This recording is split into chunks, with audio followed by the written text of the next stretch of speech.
மனசுல சக்தி பாஸ் என்கிற பாஸ்கரன். சிவா மனசக்தி இல்லைங்க, அது ஜீவா சார் நடிச்சது. ஆமா சார். ஸோ நான் உட்காந்துட்டு இருந்தேன், கேரவனுக்குள்ளே போகும்போது ஒருத்தர் உட்காந்துருந்தாரு. சரி அப்படி பார்த்து யார் பண்ணி இல்லை சந்தானம் சாரை பார்க்க வந்தேன் அப்படின்னு. ஓகே பாஸ் இப்போ வந்துடுவார், உட்காருங்க. சந்தானம் சார் உள்ள வந்தேன். யார் பண்ணி சார் நான் உங்கள் ஃபேன் சார் அப்படின்னு. இன்னைக்கு வந்து நிறைய ஹீரோக்கள் ஒன்னா நடிச்சா அது ஒரு பெரிய விஷயமா பேசப்படுது. எல்லாரும் பரவாயில்ல ஈகோ இல்லாம நடிக்கிறாங்கன்னா அதை ஸ்டார்ட் பண்ணி வச்சவர் எந்த விஷயமும் அப்படி தலையில ஏத்திக்காத ஒரு ஹம்பிள் ஹீரோ இன் தமிழ் சினிமா இண்டஸ்ட்ரி அப்படின்னா நிச்சயமா இவர் தான் சொல்லணும். ஆரம்பிச்சதே அப்படிதான், அறிந்தும் அறியாமலும் உள்ளம் கேட்குமே பட்டியல். நீங்க எந்த படம் எடுங்க, எத்தனை பேர் வேணா இருக்கட்டும், என்னோட பிரசன்ஸ் எல்லாருக்கும் பிடிக்கும்னு இருப்பாரு. கெமியோவா வரேங்க அப்படின்னு எல்லாருக்கும் ரொம்ப ஜாலியா ஃப்ரெண்ட்லியா இருப்பாங்க. அதெல்லாம் தாண்டி ஹீரோயினே இல்லைனாலும் இவங்க 2 பேர் இருந்தா போதும் நம்ம படம் பார்க்கக்கூடிய சிவா மனசுல சக்தி பாஸ் என்கிற பாஸ்கரன். சிவா மனசக்தி இல்லைங்க, அது ஜீவா சார் நடிச்சது. ஆமா சார், இல்ல உங்களை ஞாபகம் வச்சுக்கிட்டேன் சார் நானு, சாரி. சந்தானம் சார் இருக்கக்கூடிய ஒரு அழகான படங்கள் ஆகட்டும், அண்ட் ஆர்யா அவர்கள் நடித்த எந்த படம் எடுத்துக்கிட்டாலும் சரி, பாஸ் என்கிற பாஸ்கரன் உட்பட நிறைய படங்கள், அது எல்லாத்திலுமே நடிச்சிருந்தாலும் ஃப்ரெண்டுக்காக என்னைக்குமே அவர் இந்த ஸ்டேஜ்ல இருந்திருக்காரு அப்படிங்கிறதுல மாற்று கருத்துல. Most humblest hero in the Kollywood industry Arya அவர்களை அன்புடன் மேடைக்கு அழைக்கிறேன்.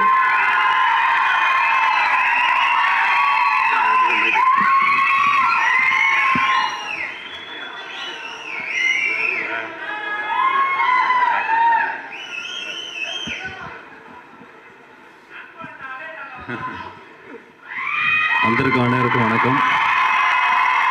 ஸ்பெஷலாக சந்தானம் சார் ஃபேன்ஸுக்கு வணக்கம். ஏன்னா உங்களை பற்றி நான் சொல்லிடுறேன். ஏன்னா உண்மையிலேயே வந்து அவர் உங்களை ரொம்ப நேசிக்கிறாரு, ரொம்ப நிறைய மரியாதை வச்சுருக்காரு. ஏன்னா வந்து என்கிட்ட சொல்லுவார், நல்ல படம் பண்ணால் மச்சான் ஃபேன்ஸ் செம்மையாக என்ஜாய் பண்ணுறாங்க, கேவலமான படம் மச்சான் ரொம்ப திட்டுறாங்க மச்சான். ரொம்ப ஜெனுவனாக இருக்கீங்க, அதுக்கு வந்து பெரிய தேங்க்ஸ் சொல்லணும் ஆக்சுவலாக. ஏன்னா எனக்கு ஒரு சின்ன ஒரு இன்சிடென்ட், ஃபேன் இன்சிடென்ட், பாஸ்ங்கிற பாஸ்கரன் படம் பண்ணும்போது ஆக்சுவலாக எனக்கும் சந்தானத்துக்கும் ஒரே கேரவன் தான். ஸோ நான் உட்காந்துட்டு இருந்தேன், கேரவனுக்குள்ளே போகும்போது ஒருத்தர் உட்காந்துருந்தாரு. சரி அப்படி பார்த்து யார் பண்ணி இல்லை சந்தானம் சாரை பார்க்க வந்தேன் அப்படின்னு. ஓகே பாஸ் இப்போ வந்துடுவார், உட்காருங்க. சந்தானம் சார் உள்ள வந்தேன். யார் பண்ணி சார் நான் உங்கள் ஃபேன் சார் அப்படின்னாரு. ஃபேன்ஸ் நான் வந்து சந்தானம் தான் பார்க்குறேன். என்ன ஃபேன் கூப்பிட்டு உள்ளே உட்கார வச்சுருக்கேன், யாருமே இல்லை அந்த டைமில்.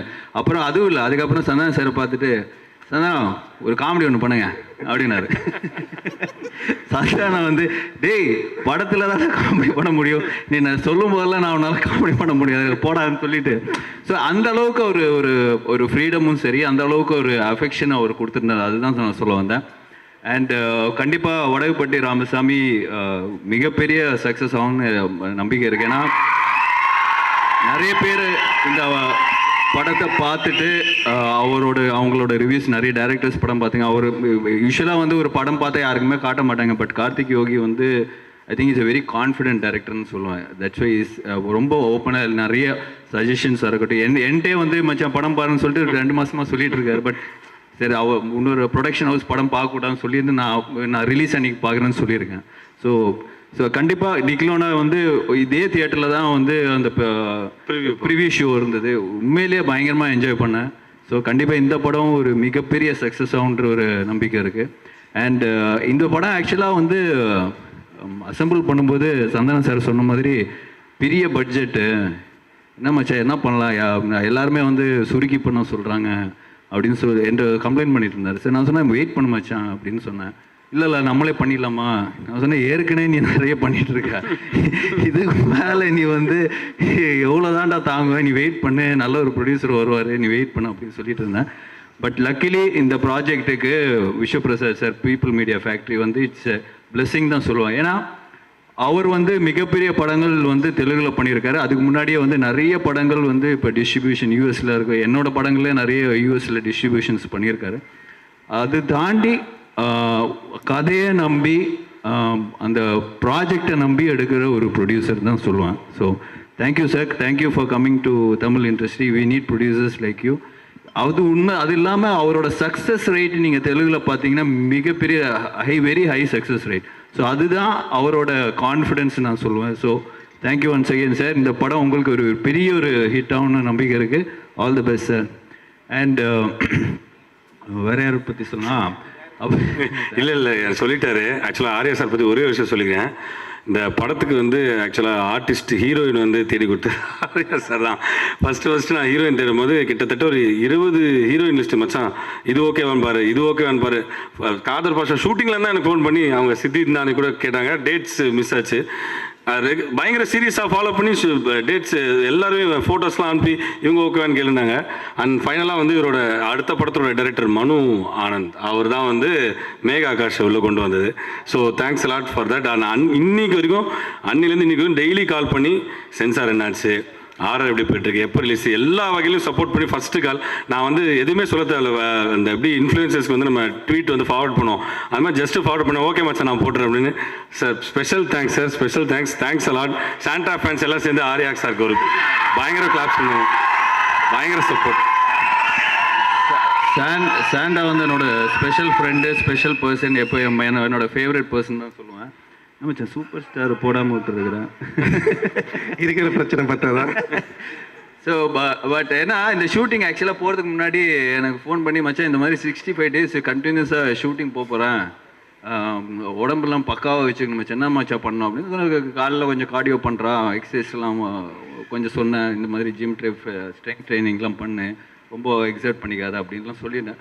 சரி அப்புறம் அவர் பொள்ளாச்சி போனோடனே சரி ரொம்ப நாள் ஆச்சே பேசி பார்ப்போம், எதாவது எக்ஸசைஸ் பண்ணுறானான்னு கால் பண்ணி கேட்டேன். என்ன மச்சான் எதாவது எக்ஸசைஸ் எல்லாம் பண்ணுறியாடா, டைம் கிடைக்குதா? ஆமாச்சான் டெய்லி எக்ஸசைஸ் பண்ணுறேன். என்ன பண்ணுறேன்? மேகா ஆகாஷோட டெய்லி ஷட்டில் விளாட்றேன் அப்படின்னா. ஏய் உன்னை எக்ஸசைஸ் தானே பண்ண சொன்னேன். ஸோ அந்த அளவுக்கு ஒரு என்ன சொல்கிற ஹெல்த் கான்ஷியஸ் பர்சன் தான். இல்லை நீ என்ன சொல்ல வந்தோன்னு புரிஞ்சிருச்சு அவங்களுக்கு, நீ சமாளிக்காது.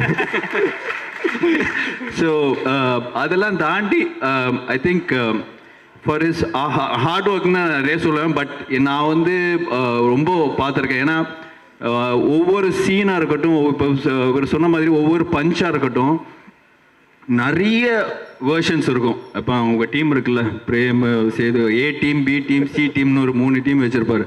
ஏ டீமோட பஞ்ச் எடுத்து பி டீம் அவங்க போட்டி போட்டு ஒரு ரைட்டிங் பண்ணுவாங்க. ஸோ இது வந்து இவருக்கு வந்து இவ்வளோ பெரிய சக்ஸஸ், இவ்வளோ பெரிய ஃபேன் ஃபாலோயிங், இவ்வளோ பெரிய காமெடி சென்ஸ் இருக்கிறது வந்து ஒன்லி சும்மா ஒரு ஏதோ நிறைய ஆக்டர்ஸ் இப்போ நம்ம ஆக்டிங்னு வரும்போது சும்மா போய் நம்ம சீனில் கொடுத்தது பண்ணாமல் அதுக்காக மெனக்கெட்டு அதுக்காக ரைட் பண்ணி அதுக்கான ஒரு பஞ்சு அதுக்கான ஒரு இப்போ கரண்டில் நடக்கிற இஷ்யூ எடுத்து அந்த இதில் ரெலவெண்ட்டாக பண்ணுறது வந்து இட்ஸ் நாட் ஈஸி.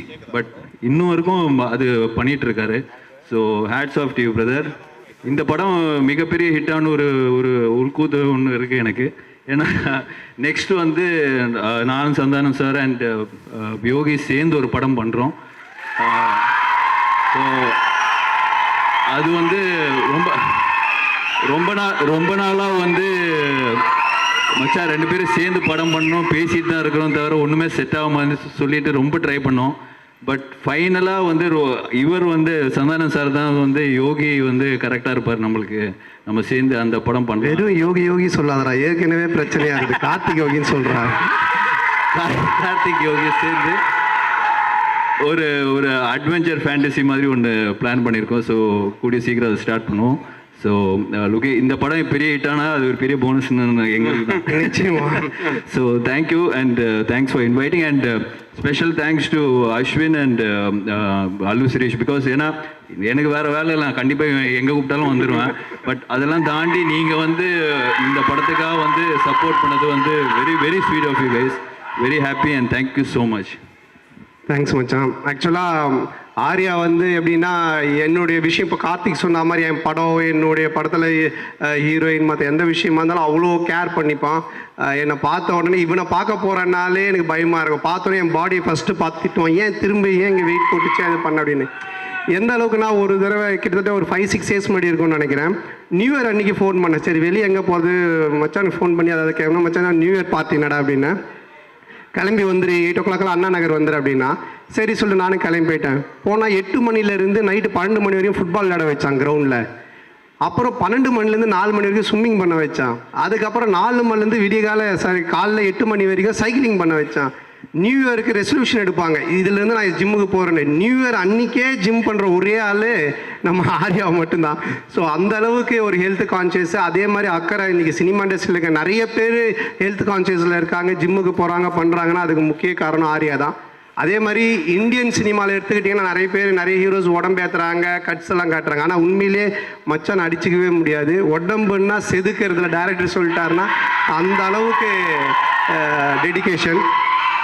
ஆக்சுவலாக ஆர்யா வந்து எந்த ஃபினான்ஷியரை போய் பார்த்தாலும் ஃபஸ்ட்டு அவங்க வந்து என்ன தான் கேட்பாங்க, எப்படி இருக்காரு உங்கள் ஃப்ரெண்டு சந்தான் அப்படின்னுவாங்க. நான் போய் எந்த ஃபினான்ஷியரை பார்த்தாலும் ஃபஸ்ட்டு அவங்க என்கிட்ட கேட்கறது உங்கள் ஃப்ரெண்டு ஆர்யா எப்படி இருக்காங்கன்னு. இது நிறைய பேர் என்கிட்ட கேட்டாங்க, என்னங்க நீங்களும் ஆர்யா அவ்வளோ க்ளோஸாக, உங்களை பார்த்தா அவரை கேட்குறாங்க, அவரை பார்த்தா உங்களை கேட்குறாங்க. நான் சொன்னேன் அப்படிலாம் இல்லை, இந்த ஃபினான்ஷியர்ஸ் எல்லாருக்கிட்டையும் 2 பேரும் கடன் வாங்கியிருக்கோம். ஸோ இவனை பார்க்கும்போது அவன் நல்லா இருக்கானா படம் பண்ணுறான் அப்படின்னு கேட்பாங்க, என்னை பார்க்கும்போது அவன் நல்லா இருக்கானா படம் பண்ணுறான்னு சொல்லி கேட்பாங்க அப்படின்னு. அப்போ ஆர்யா தான் சொன்னான், மச்சான் இனி வேலைக்கு ஆகாது இந்த ஃபினான்சியர்ஸ் இதெல்லாம், நம்ம ஒன்று பண்ணலாம் அப்படின்னு கொஞ்ச நாளைக்கு முன்னாடி சொன்னால், மச்சான் ஒரு தங்கம் முட்டைற வாத்து ஒன்று நான் பிடிச்சிருக்கேன், நம்ம வந்து அந்த வாத்தை வச்சு படம் பண்ணலாம் அப்படின்னா. சரி மச்சான்னு எல்லாம் பேசி முடிச்சிட்டோம். அப்போ நான் சொன்னேன், மச்சான் எப்போ மச்சான் அந்த முட்டை போடும் அந்த வாத்துன்னு பின்னாடி பார்த்துக்கிட்டே இருக்கலாம் மச்சான். நானும் அவனும் அந்த வாத்துக்கு பின்னாடி கை வச்சு பார்த்துக்கினே இருக்கிறோம். கொஞ்ச நேரம் கழிச்சு எங்களுக்கு பின்னாடி பிளட் வந்துன்னு இருக்கு. அப்புறம் தான் நான் சொன்னேன், மச்சான் அந்த வாத்து நம்ம கிட்ட இருந்து முட்டையை எடுத்துன்னு இருக்கு மச்சான் அப்படின்னு. ஆமாண்டா இது தெரியாம. ஸோ இப்போ நிறைய பேருக்கு ஒரு கண்டென்ட் கிடச்சிருக்கு, யார் அந்த வாத்துன்னு ஒரு தம்ப்நெயில், அது நீங்களே கண்டுபிடிச்சிக்கிங்க. ஸோ அந்த மாதிரி இது பண்ணிட்டு இப்போ அதான் சொன்ன, மச்சான் போதும் ஃபினான்ஸ் வாங்கினது, நீ இந்த மாதிரி எடுத்ததை வட்டி கட்டுறதே கரெக்டாக இருக்கு அப்படின்னு சொல்லிட்டு இப்போ டிடி ரிட்டர்ன்ஸ் 2 பண்ணுறோம். ஆனந்த் பிரேம் ஆனந்தோட மச்சான் தான் பண்ணுறான் அந்த படத்தை. ஸோ அந்த படத்தை எவ்வளோ செலவானாலும் என்ன பட்ஜெட்னாலும் கவலைப்படாத, நான் பார்த்துக்கிறேன், நீ ஜாலியாக போய் செம்ம கலாச்சலாம் நடின்னு சொன்னான். ஸோ அது எனக்கு ஒரு பெரிய சந்தோஷத்தை கொடுத்தது. அதுக்கப்புறமா என்கிட்ட சொன்ன, மச்சான் நீ இதெல்லாம் விட்டு ஒரு ஜாலியாக கலாச்சலாம் ஒன்று பண்ணுறா அப்படின்னா அது உங்க கூட காம்போவில் பண்ணாதான்டா செட் ஆகணும். அப்போ நாங்கள் டேரக்டர் தேடிட்டே இருந்தோம். அப்போ கார்த்திக் யோகிட்ட பேசிகிட்டு இருந்தேன், இந்த படம் பண்ணும்போது ஃபுல்லாக இதை பற்றி டிஸ்கஸ் பண்ணுவேன், என்ன ஆரையா வச்சு ஒன்று யோசி, ஒன்று பேசலாம், ஒன்று பண்ணலாம். நாங்கள் பேசி ஒரு ஐடியா, ஒன்று செம்ம ஐடியா கிடச்சிருக்கு. ஸோ கார்த்திகோட டைரக்ஷனில் 2 பேரும் சேர்ந்து ஒரு படம் பண்ணுறோம். அது உங்களுக்கு செம்ம ட்ரீட்டாக இருக்கும். ஏன்னா பாஸ்ங்கிற பாஸ்கரன் 2 அடிக்கிற மாதிரி ஒரு விஷயமா இருக்கணும் அப்படின்னு சொல்லிட்டு தான். இன்னும் எனக்கு கீழே போட்டியா வந்து ஏதாவது ஒரு ஸ்லாப்ஸ்டிக் காமெடி ஒன்று பண்ணிட்டு போயிட்டு இருக்கு. அந்த படத்தில் அவரை போட்டுக்கோ. ஓகே போ. ஸோ டெஃபினட்டாக உங்களுக்கு அந்த பாஸ்ங்கிற பாஸ்கரன் அந்த காம்போவை அடிக்கிற மாதிரி ஒரு செம்ம கலாச்சாரான படமாக இருக்கும். ஸோ இது எல்லாத்துக்கும் காரணம் என் நண்பன் நண்பன் ஆர்யா தான். எப்போ எங்கள் 2 பேருக்குள்ளே இருக்கிற ஒத்துமையை விட எங்களுக்குள்ளே இருக்கிற ஒரு இது பார்த்தீங்கன்னா, எப்போ நான் ஃபோன் பண்ணி எதை சொன்னாலுமே மச்சான் இந்த படம் ஹிட் ஆகணும், இது பண்ணணும், உடனே ஹின்ஷா அல்லான்னுவான். 5 முறை தொழுவான், அல்லான்னு அல்லா மேலே இதுவாக இருப்பான். நான் இந்த சைடு சிவான்னு சொல்லிட்டு இருப்பேன். ஆனால் அவனோட சேர்ந்து நான் மாஸ்க்கு போயிருக்கேன், என் கூட சேர்ந்து அவன் கோயிலுக்கு வந்திருக்கான். நாங்கள் 2 பேரும் அவ்வளோ ஒத்துமையாக இருக்கோம். நாட் ஓன்லி சினிமா கிடையாது, அது மீறி தாண்டி எல்லாத்துலேயுமே. ஸோ அது எங்களுக்கு இறைவன் கொடுத்த ஒரு வாரம் தான் நினைக்கணும். ஸோ ரொம்ப தேங்க்ஸ் மச்சான், நீ இன்றைக்கி வந்து ரொம்ப நேரமாக இங்கே உட்காந்துருக்கேன், நான் பக்கத்தில் கூட உட்காரல, நான் இங்கே வந்துட்டேன். ஸோ தேங்க்ஸ் மச்சான், thank you, love you much. Thanks bro, thanks a lot. Thank you. நாங்களாம் ரொம்ப ஆவலாக காத்துட்ருக்கோம். Thank you so. மேலும் செய்திகளை அறிந்து கொள்ள மீடியா நியூஸ் 24 ஹவர்ஸ் சப்ஸ்கிரைப் பண்ணுங்க, பெல் ஐகானையும் கிளிக் பண்ணிக்கோங்க.